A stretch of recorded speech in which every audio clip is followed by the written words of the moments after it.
Every week, thousands of people run a business, serve customers, and watch money flow in, and still end up broke. Not because they didn't work hard, not because nobody bought from them, because they never understood the difference between money that passes through your hands and money that actually belongs to you. This story will show you exactly what that difference looks like. Marco is 23 years old, and he just quit his job. He's standing in front of a small burger stall he rented in the city's outdoor food market. Red and white striped canopy, the smell of grilled onions drifting down the street. He saved for 8 months to get here. His mom thinks he's crazy. His old boss wishes him luck, but doesn't mean it. Marco doesn't care. He has one thought in his head: I'm going to make real money. The first week is electric. People stop, people eat, people come back with their friends. By Sunday evening, Marco counts everything in the cash tin. $940. He reads the number 3 times. He calls his cousin. He buys himself a new jacket. He posts a photo of the stall online with the caption, "Week 1, we're doing this." He genuinely believes he just made $940. 3 weeks later, Marco is sitting on a crate behind his stall at 9 p.m., too tired to pack up properly. The market is empty, the lights are off on the other stalls. He has his notebook open and his phone calculator out. He's been doing this for a month now, 4 full weeks, and something doesn't feel right. He runs the numbers properly for the first time. Ingredients every week: meat, buns, sauces, vegetables, $310. Stall rental, $120. Packaging, napkins, foil wrap, $75. The gas canisters for the grill, $40. The part-time helper he brings in on weekends, $80. His transport to and from the market every day, $55. Total costs per week, $680. He made $940 in revenue. He spent $680 to make it. He kept $260. He stares at that number for a long time.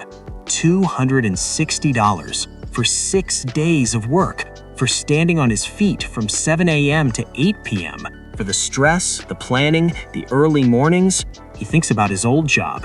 At least that had a guaranteed number at the end of the week. The doubt comes fast and heavy. Maybe everyone was right. Maybe I can't do this. That's when he notices the man closing up the stall directly across from him. His name is Kofi. He sells grilled corn and spiced chicken skewers.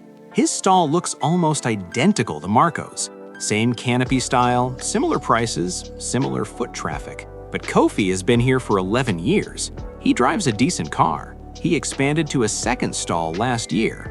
Marco has always wondered how.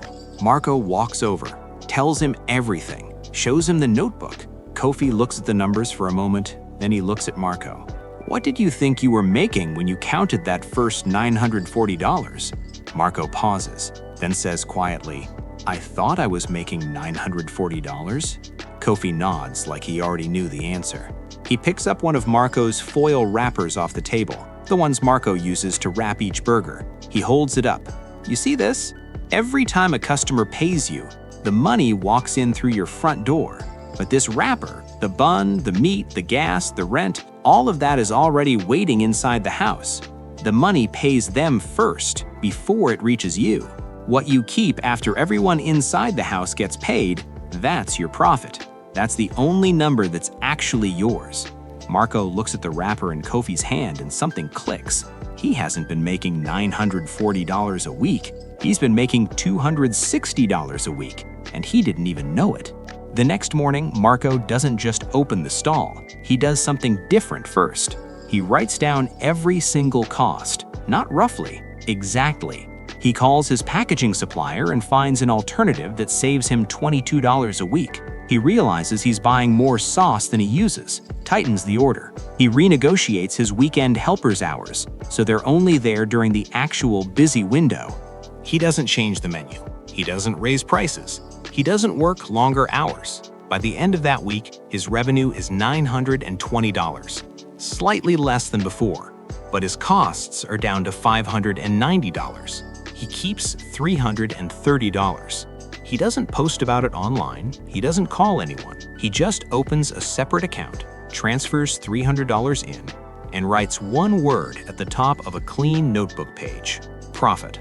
Marco didn't fail because his business was bad. He failed to see his business clearly. He was so focused on the money coming in that he never asked how much was actually staying. That's not a Marco problem, that's a human problem. Most people who start a business make the same mistake in the first year. Revenue feels like success, but profit is the only proof that your business actually works. Profit. Profit is what remains after every single cost has been paid.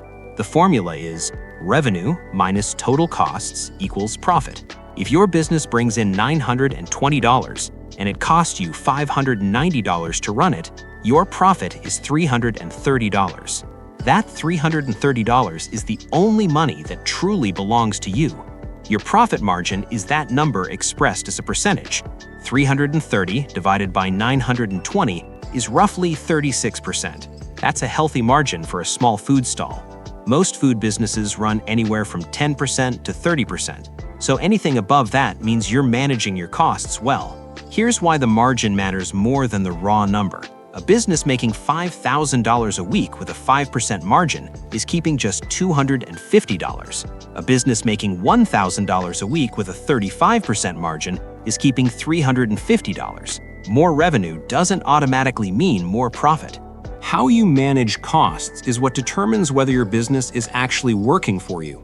Ignoring profit doesn't just slow a business down, it quietly destroys it from the inside, while everything on the outside looks fine.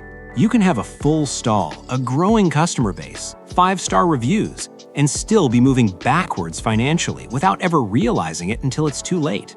Knowing your profit margin means you can see the truth about your business at any moment, not just feel it.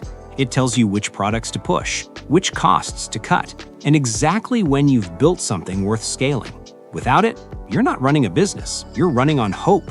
And the single thing that separates a business that survives its first 2 years from one that doesn't is almost always this: the owner knew their numbers, and they protected their profit before they chased their growth.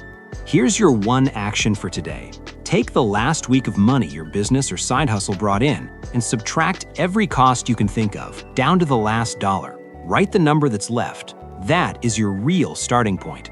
Then send this video to one person who is about to start something, a business, a side hustle, anything, because this is the lesson most people learn too late and too expensively. Next week, Marco goes back to the market, and this time, we're talking about something that even profitable businesses get dangerously wrong.